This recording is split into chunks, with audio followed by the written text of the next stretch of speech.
We were delighted that Tsering Paldron was able to lead Bodhicharya Kent's first weekend retreat covering 2 very pertinent and timelessly relevant topics. This recording is titled Know Your True Self. This is part 1 of 4 recordings. This talk took place on Saturday 22nd of October, 2017. Tsering speaks fluent English and teaches in a down-to-earth style, communicating the Dharma in a way that is totally relevant to our everyday lives with a warmth that allows the teachings to simply melt into your being. Tsering Paldron was born in Lisbon, Portugal and travelled to Brussels at the age of 19 where she met Lama Kunzang. Her spiritual journey started in 1973. She completed the traditional 3-year retreat in the 80s in France and has received teachings from many highly respected Tibetan lamas, including Ringu Tulku. Tsering has been teaching and traveling for the past 20 years, has written a number of books, mainly in Portuguese, and gives regular courses, seminars, talks and meditation classes, and runs Bodhicharya Portugal.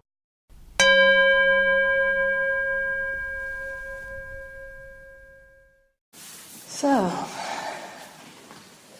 actually the subject today is knowing your true self.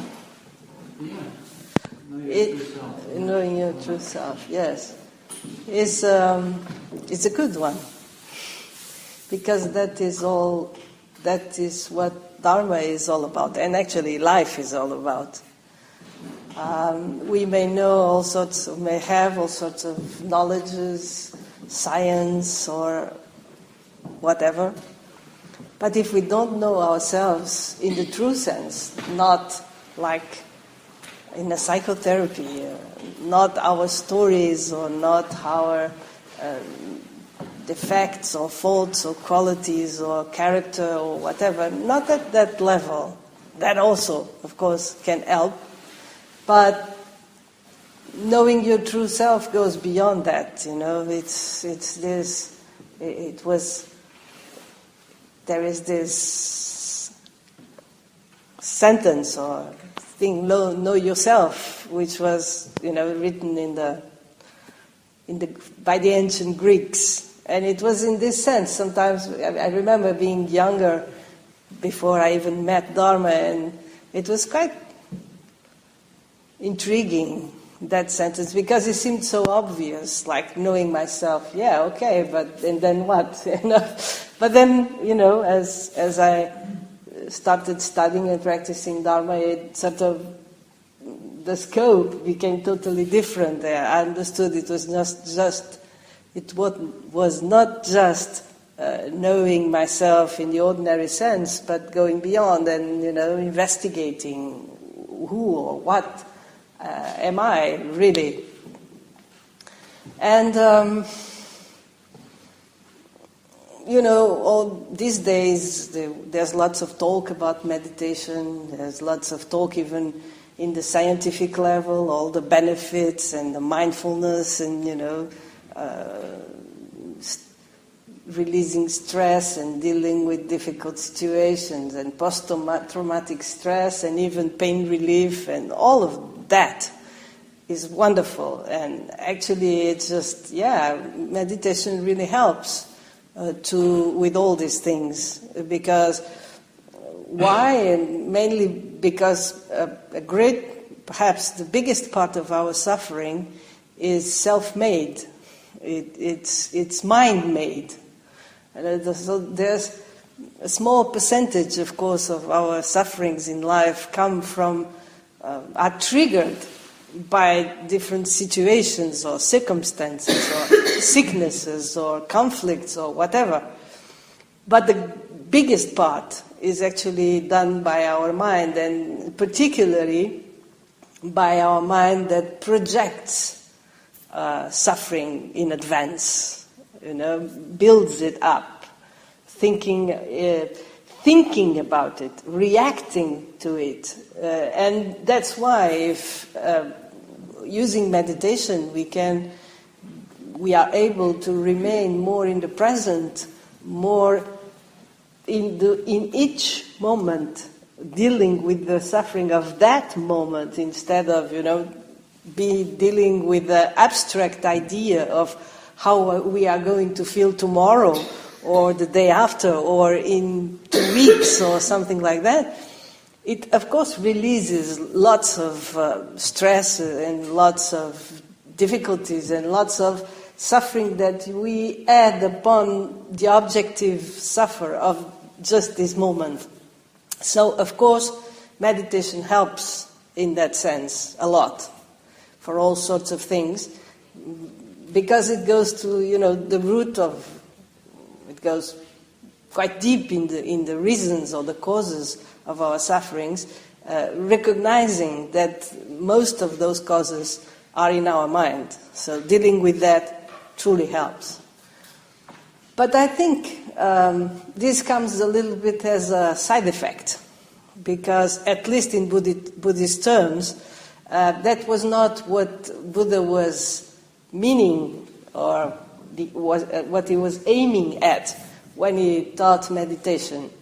He taught meditation as a technique or method or a tool for knowing ourselves, learning to know ourselves, coming into connection and coming into acquaintance with ourselves in a quite not ordinary way. If you meet anyone in the street and you ask that person, what is mind? Probably they will be quite surprised that you ask such a question, because it's not a very ordinary question. But then they will think, mind is, thought, feelings, emotions, this continuous chatter that goes on and on and on, like someone commenting the Olympic Games. We turn on the television and there is this people swimming or running, and then there's, one or two voices constantly chattering about, this athlete, it's never silence or anything. And in our mind there is the same. There are one or several voices, quite frequently, commenting everything that is happening and everything that will happen and everything that happened and all the time. So that's what people think mind is. That's how they experience mind.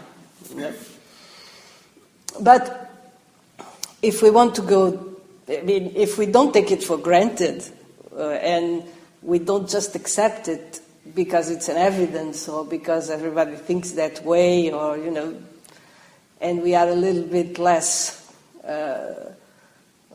settling and we want to dig deeper, then meditation can bring us to a different space, can bring us to a different realization, something that might be beyond that continuous discursive chatter or thought, and bring us to some place that we have to discover by ourselves, of course, but some place where we can perhaps have a different notion or a different experience of who we are or what we are. And that, I think, was the main aim of the Buddha by teaching us meditation. Actually, the Buddha, as far as I understand, of course, the Buddha didn't really give any. If we look at the Buddhist approach, we find that even the Buddha spoke about the three trainings. The training in view, or philosophical view, if you want. Then the training in meditation, and then the training in ethics or action or ethics.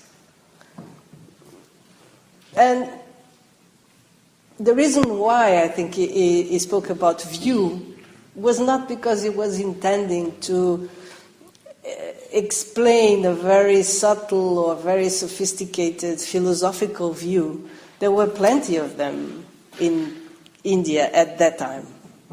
Maybe we now think that we are very civilized because we have, all sorts of electronic gadgets and planes that fly in the sky and things that go to the moon and things like this. But at the spiritual level, India in the time of the Buddha was extremely rich and extremely deep civilization. And there were hundreds of teachers teaching wonderful things, spiritual teachers, teaching wonderful things.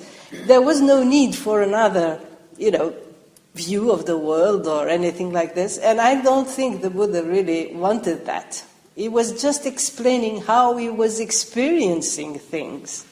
But because it is not our experience, it sounds to us like a philosophical view.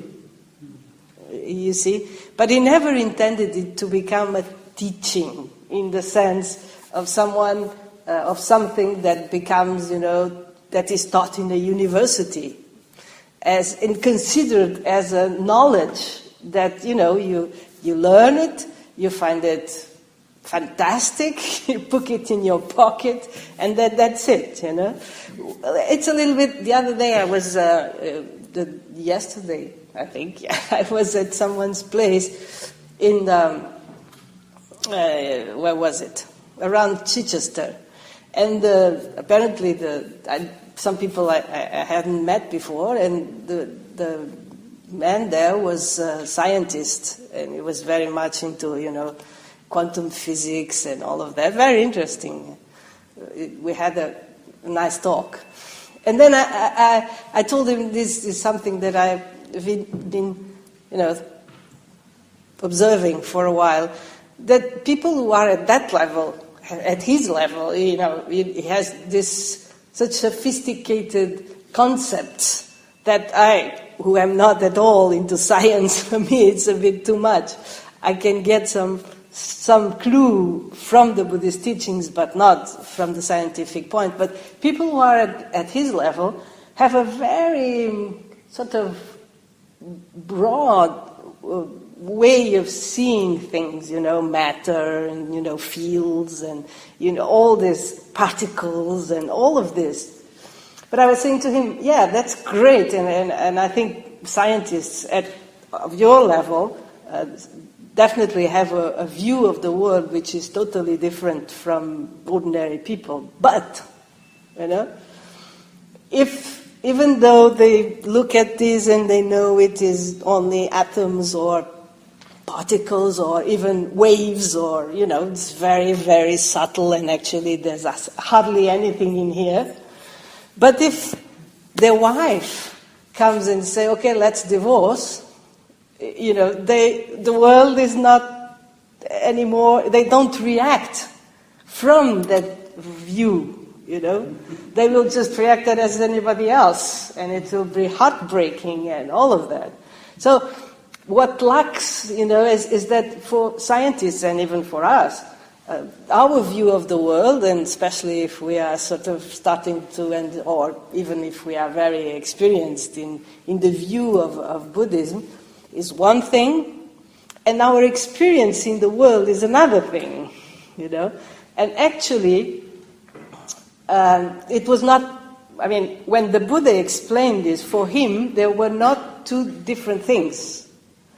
He was explaining not his view, he was explaining his experience.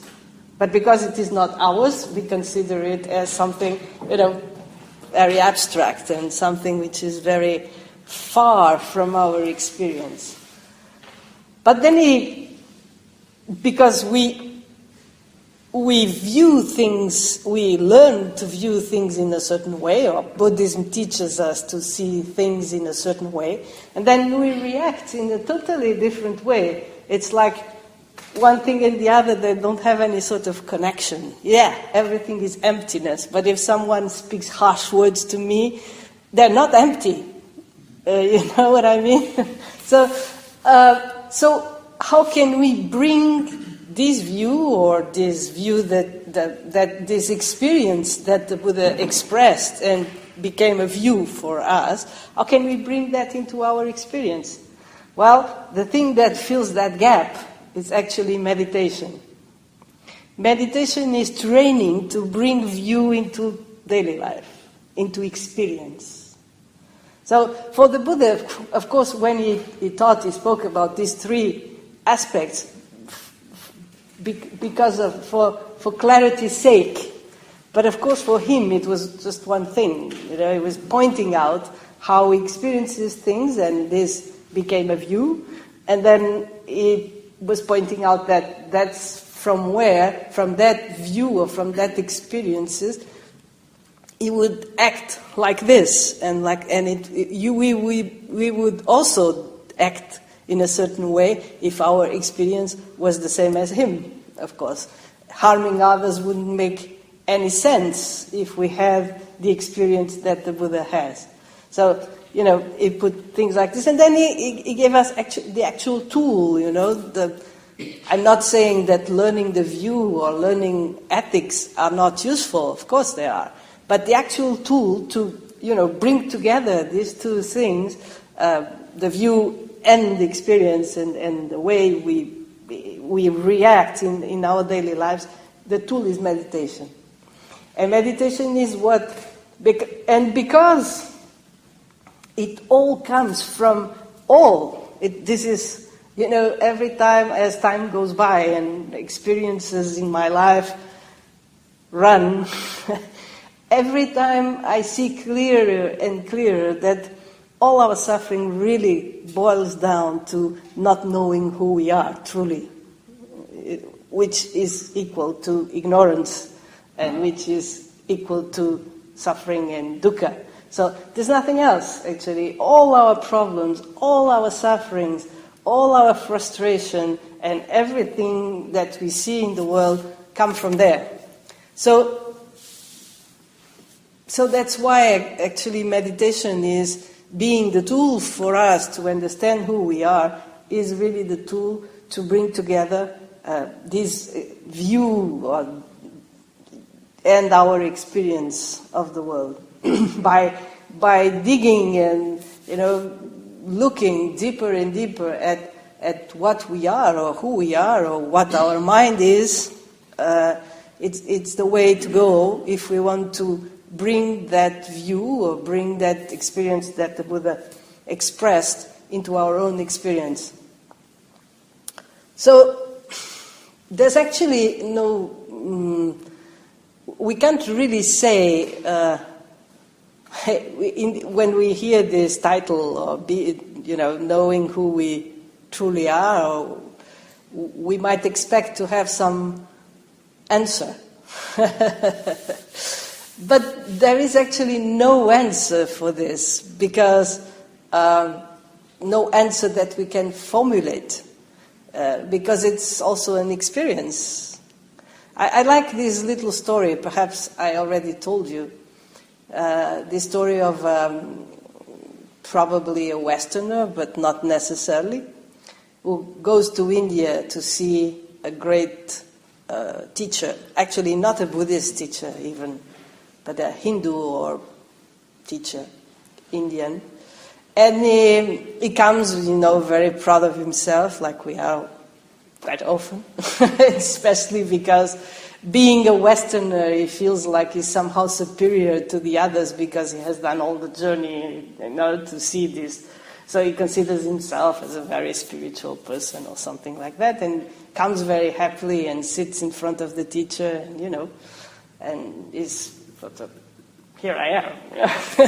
And then the teacher very kindly says, "Oh, very nice, you want a cup of tea?" or something like that. And then he says, "Oh, I'm glad, it's nice to meet you, and who are you?"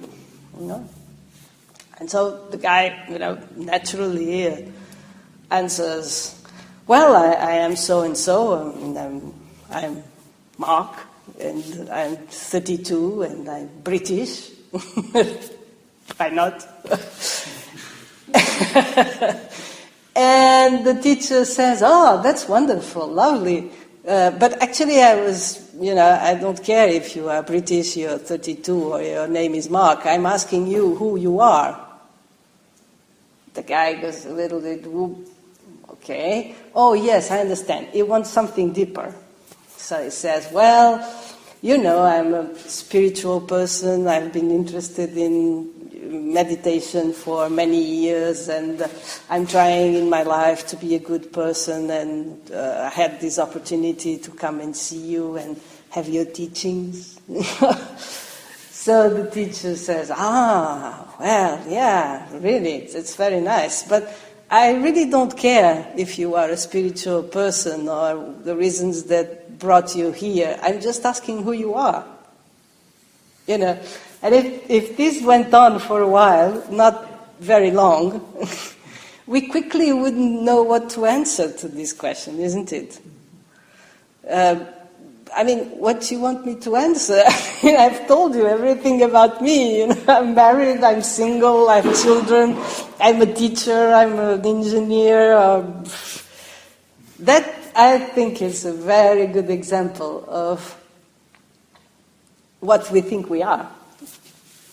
So, and it's also very interesting the way that the teacher puts the questions. Because even though there is no answer for these questions, there are no right answer for these questions, for this question. There are a lot of wrong answers that we get to get rid of. So actually the way it is put is to show us all the wrong answers, like I'm 32. Or I am 62, or I am British, I am Portuguese, I am engineer, I am a professor, all of this. It's right, of course, that's what we are, or what we represent, or the role we play in our lives, and for other people that would also probably be what they would say about us. Right? If someone said, "Who is Michael?" Said, "Oh, Michael is a British guy, he's in an engineer, he's about in the 30s, and he's married, and he comes to the group," or something, you know.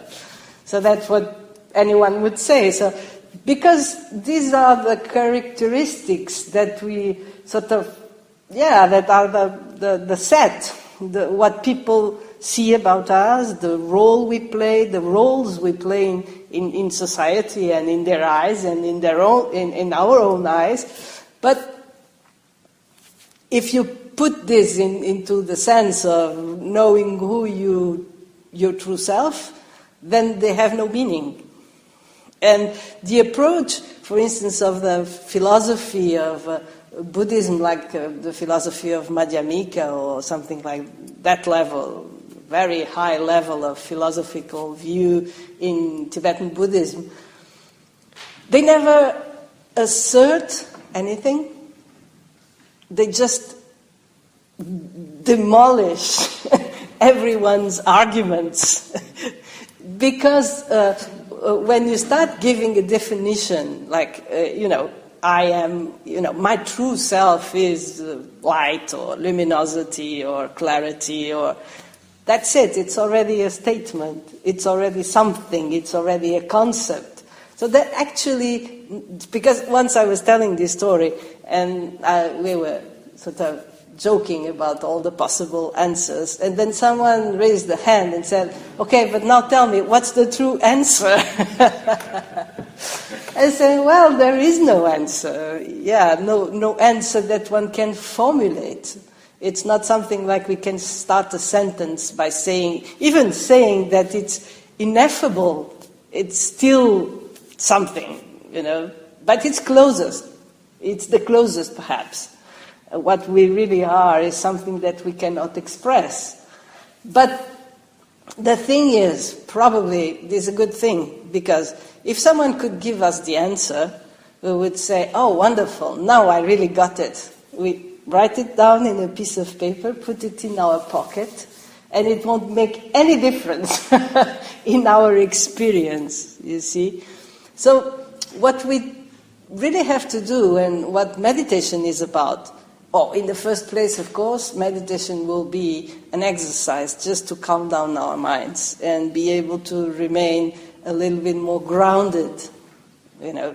Habitually, our mind and our body are never at the same place. As soon as we sit down and we are comfortably or not so comfortably seated, our mind wanders, goes everywhere in the time and space, and that's it. So, and we sometimes have this impression that meditation is another more fancy, perhaps more sort of upgrade of a way to just go on vacations to, and disconnect from whatever is painful in the right here, right now. But meditation is not about that. Meditation is simply a way, of course it allows you to, in a way, disconnect, but not from what is happening or what is, or from the, sensations or of the present moment. It allows you to disconnect from the mental chatter and from the mental conceptualization and anxiety and projection, and from that, yes, but not from the reality. Normally we think the opposite. We think that it will disconnect us from whatever is around us and allow us to go on a trip, mental trip, or even if it's a very new agey one, it's still a mental trip. So meditation actually grounds us so that we are paying attention to whatever is happening right here, right now. And not only, around us, but not in the same habitual sense of, hearing noises and hearing voices or the voices of people around, but creating, because we sort of, we step back from our concepts and we try to strip away these layers of labels and identifications. Like, for instance, instead of hearing a horn, we might hear a sound, which is different. You see what I mean? Or hearing someone talking in the telephone, you just hear a voice. Instead of trying to hear the words and get the meaning, you just hear blah, blah, blah, blah, blah, like, like if we were... I think the easiest example perhaps is sound, but it's the same with any other of the senses or the sensations. It's a bit like if we were a very young baby for whom all the sounds don't yet mean anything. They're just sounds. Or sensations or experience or whatever it is. So when we sort of divert our attention from the discursive thought which keeps us occupied all the time and put it into another object, whether it's breathing, sensations or whatever, in time it will bring about an experience of spaciousness, and everything will still be there, but it's the difference between, everything being stuck and in a small, very small room, very tight, and any movement is sort of disturbing. If you try get into the elevator with, 10 children, it will be quite disturbing, But if you bring them and if you take them out of the elevator and put them in a very large garden, they can run freely. There's no disturbance. So once we manage to give this sort of spaciousness to our mind, all these movements tend to sort of become more... There's a peace that comes just by the fact that we gave our mind more space. So there is less disturbance, even if there is movement. So the first, the beginning of meditation is about this, is about creating enough spaciousness and enough relaxation to be able to bring about some clarity in our mind. Bring about some clarity. I'm not talking about clarity in a very, not in a very physical way, because it's not like lighting a bulb, like in the emoticons or emojis. And I'm not talking about clarity in the very extraordinary sense either. It's just clarity in the sense we are able to see things more clearly. To see how thoughts come, how they go, and not be completely and constantly overwhelmed by them. We are so it's like they are being thrown at us at the rhythm, and we cannot cope with this because our consciousness, our mental consciousness, can only take one thing at a time. So that thing of multitasking is not really true. Nobody can multitask. Our consciousness cannot multitask. According to the Buddhist teachings, and even according to science, we have a sort of level of consciousness associated with each sense. There is consciousness of hearing, there is consciousness of tasting, consciousness of seeing. And when you're seeing, you're not tasting. And when you're tasting, you're not hearing. It's, of course, very tiny moments, but you can't do that. Even according to science, I've seen that somewhere, that you cannot multitask in the sense that you can hear and taste at the same time. Exactly at the same time. It's just so subtle that we probably won't have this notion or this experience.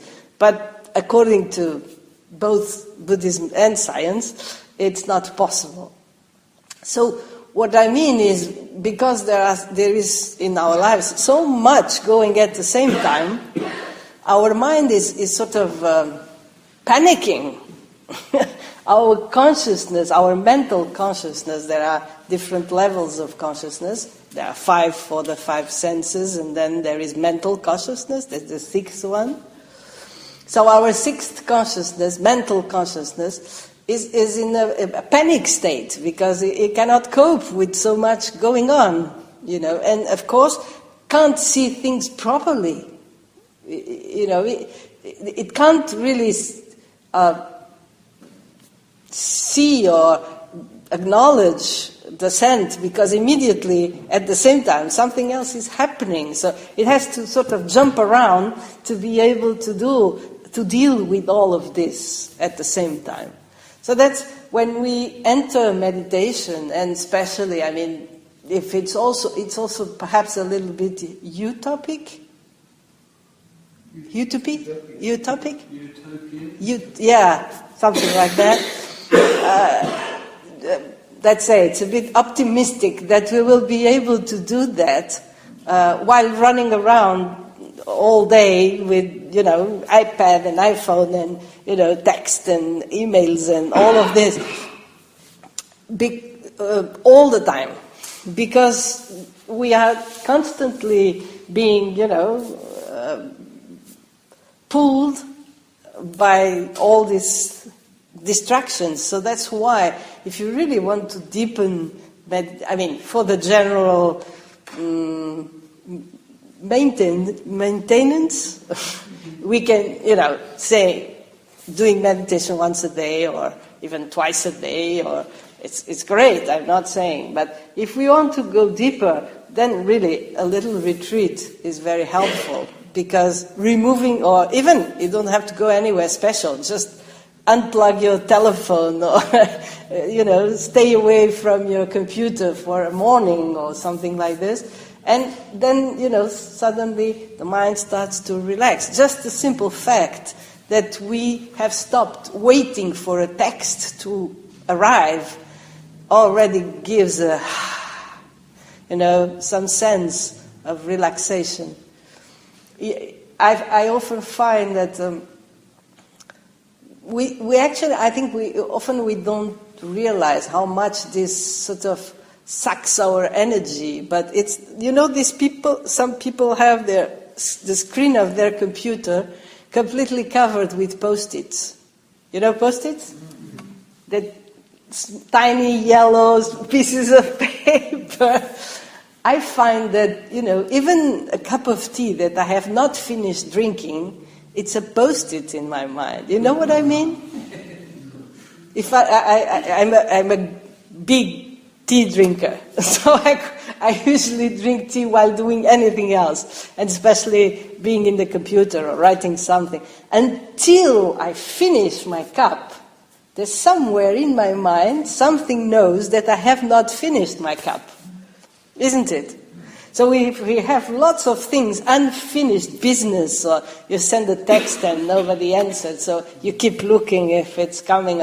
All of this, adds up to an already very busy mind, So our mental consciousness cannot cope with all this and see each thing clearly. We are a little bit like, a wasp caught in a jar, and ding, ding, ding, ding, banging around, trying to escape and trying to cope with everything that is happening. We are in a sort of, that's where stress comes from. Stress comes from not being able to clearly see and deal with each thing that comes. So if we by meditating, but also by, sort of simplifying our lives and sometimes going into a more tranquil mode, in a more preserved place where we can... The problem is wanting to, because we find all this very interesting, but then we get there and it's so it's so peaceful that we get restless, isn't it? We are so into this rhythm that even going to the countryside is unbearable for some people, And now, do you have wireless? It's the first question. I'm like that. Whenever I get to someone's home, the first thing is, the wireless, please? So, that's it. So the first part of meditation, the first 30 years perhaps, is about bringing some clarity to our mind, bringing some cooling down, cooling down. Not only cooling down where we are when we are meditating, but in general, cooling down our lives, trying to find moments and learning how to deal with this busyness, trying to find, small moments where you are really disconnected from, all these things that bring so much turmoil, constant turmoil. And then after that, once we have a little bit more clarity, as I said, in the sense that because there are not thousands of things happening at the same time, we do have time to watch everything that comes up in a more detached way, and from a state in which we are not panicking like we usually are when, if we have to, and as we grow older, now I can speak from experience, this gets worse. When we are young, for instance, we can handle a few things at the same time, it's okay. But when we get older, having to, at the same time, answer the phone and cooking and doing like this becomes more and more stressful. So we can't deal so well with stress when we get a little bit older. It depends on the people, of course, also. But so if our mind sets a little bit and cools off, and we will have more clarity, more ease, and we will be more relaxed to watch everything that comes up, at least when we are meditating. And then, of course, that will probably extend to our daily lives, because our mode, and we also will, our mode will change, and also because we will have naturally made some adjustments in our lives in order to be a little bit less busy, and especially with unnecessary things. We also add lots of unnecessary stresses to our lives that we really don't need, just, social media, and not social media, social networks, Facebook and, Twitter, and just by having this pop-ups in the phone is already stressful. So-and-so just put a post, and that's you go to see, and it keeps coming up, I think things got worse since the smartphones arrived in our lives. I am quite a geek. I'm saying this because I have lots of experience how these things can and have play a big part in our daily busyness. So once we manage to see these things more clearly, and with much more clarity in our minds, then we can start investigating.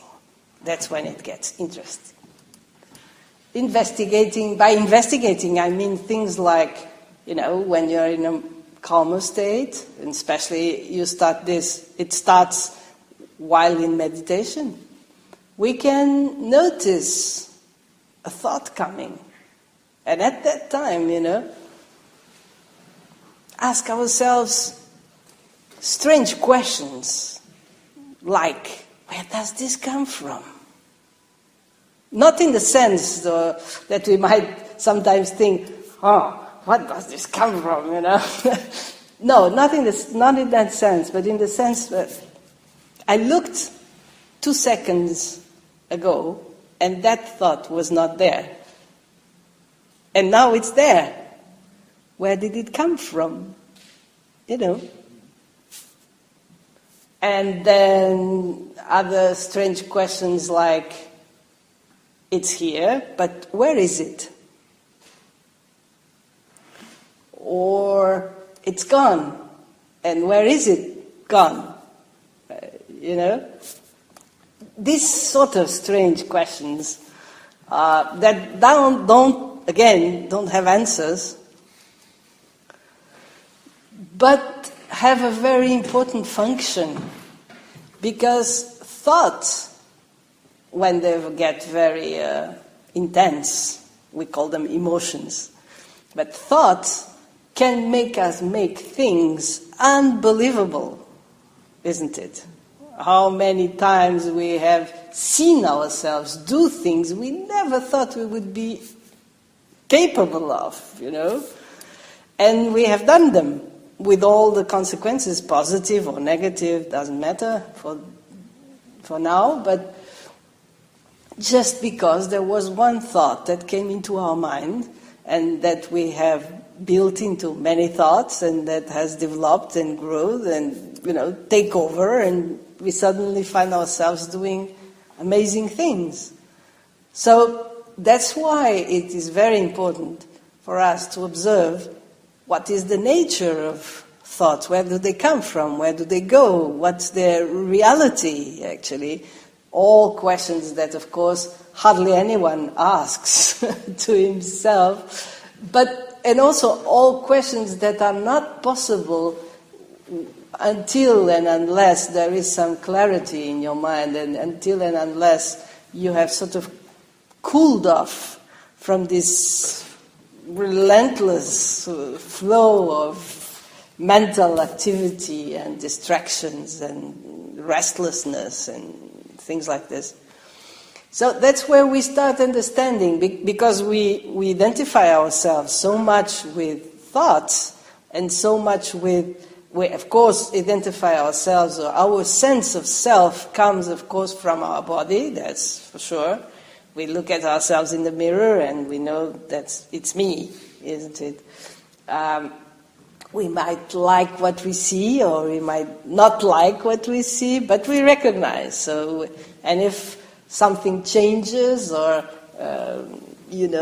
hair become whiter, or you have more wrinkles, or less teeth, or something like that, you have a sense that something has been taken from you, or your identity has changed, or you even can come to the point where you don't recognize yourself anymore, from the body point of view.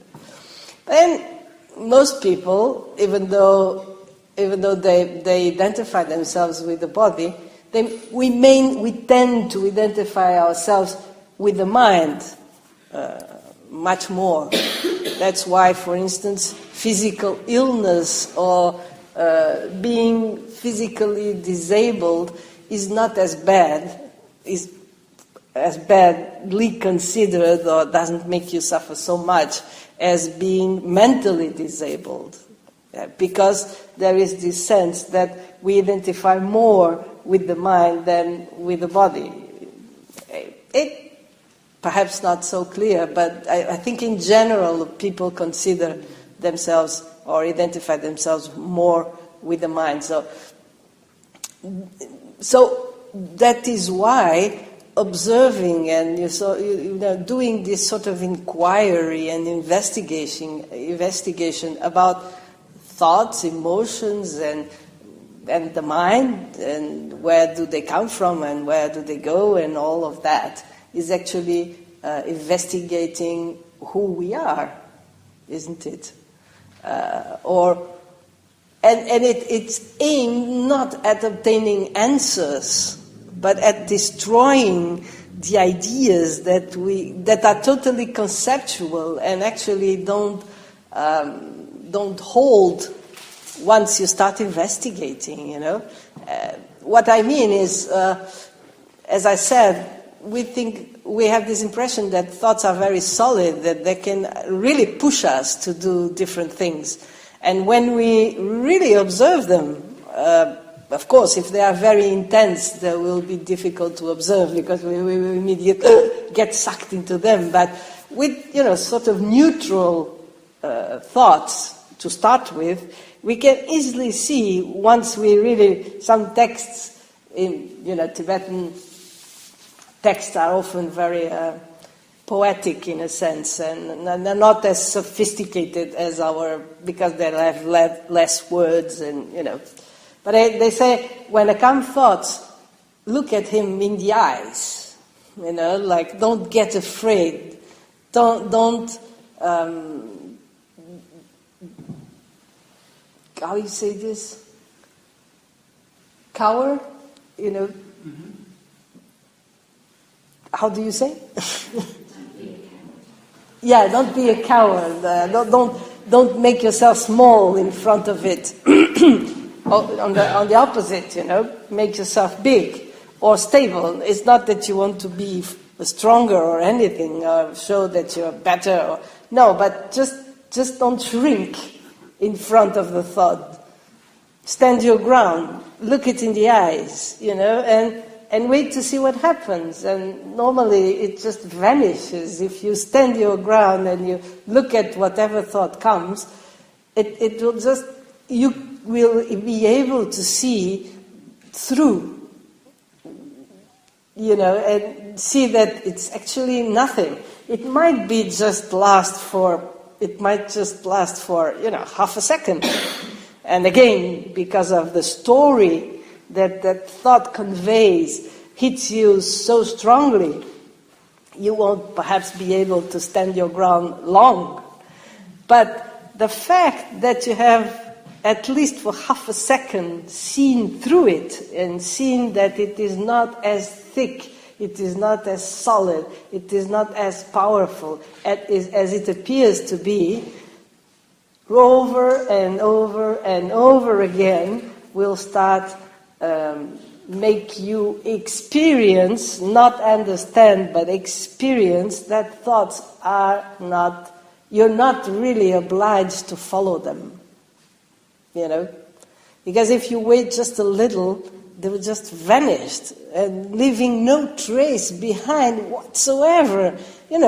Where are, and do you even remember the thoughts you had this morning when you woke up?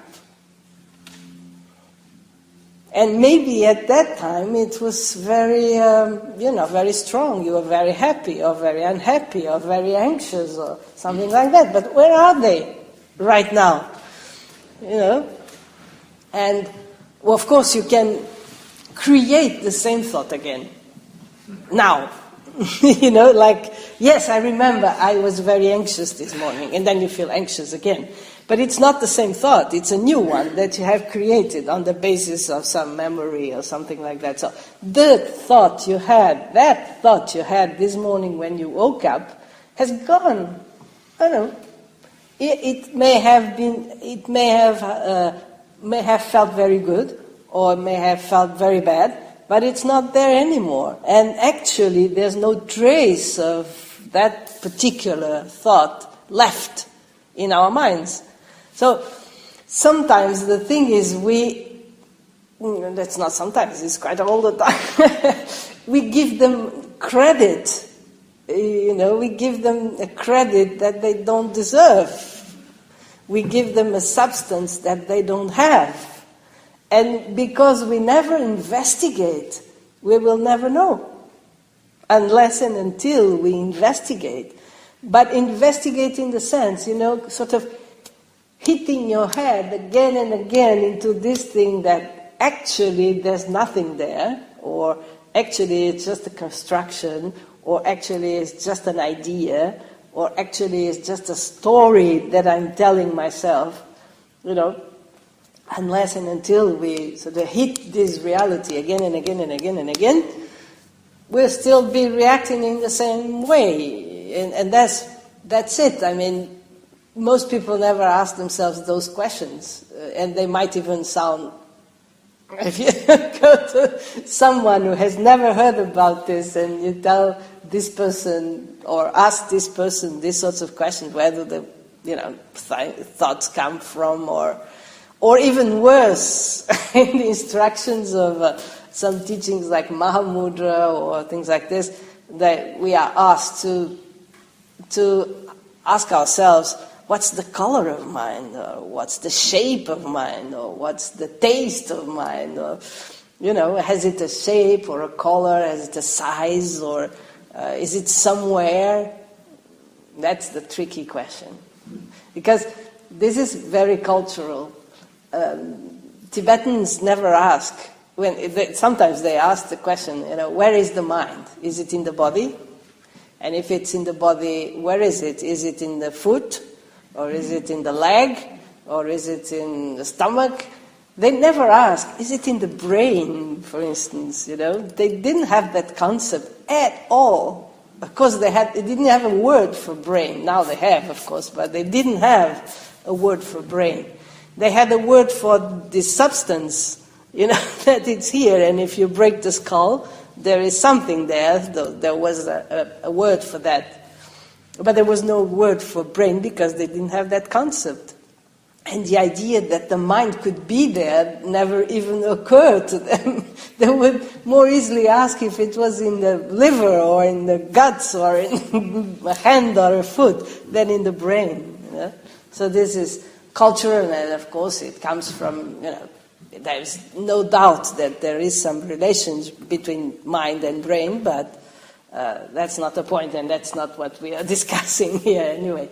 So questions like this, where is the mind dwells, or what's his size, or what's his shape, or what's his color, is again, it's a little bit like the questioning of that teacher to the young Westerner, who are you?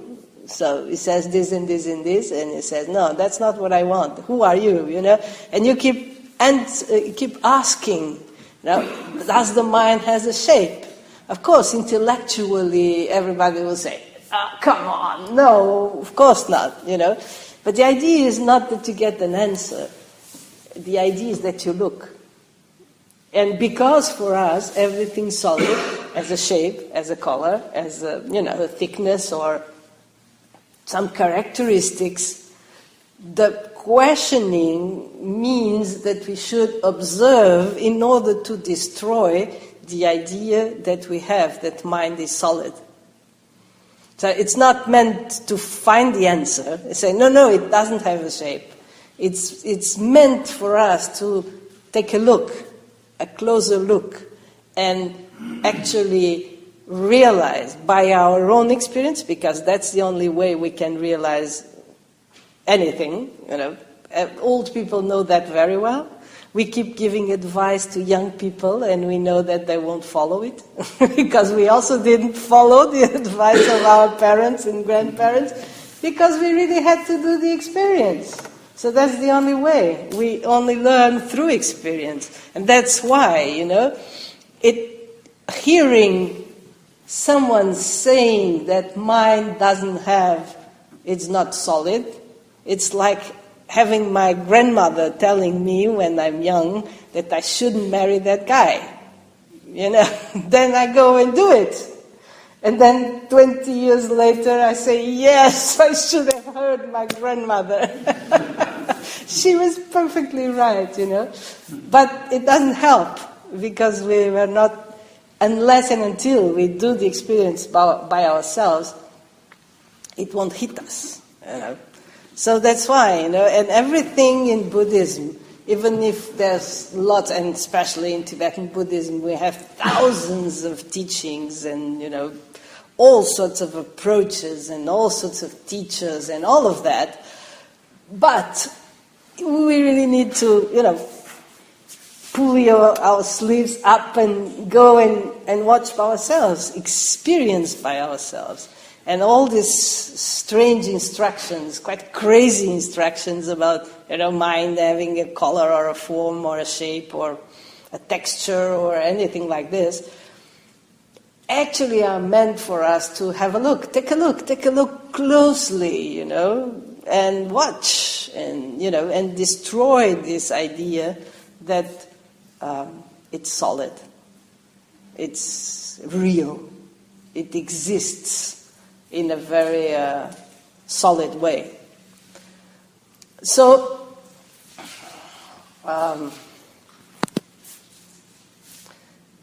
we might perhaps take a short break.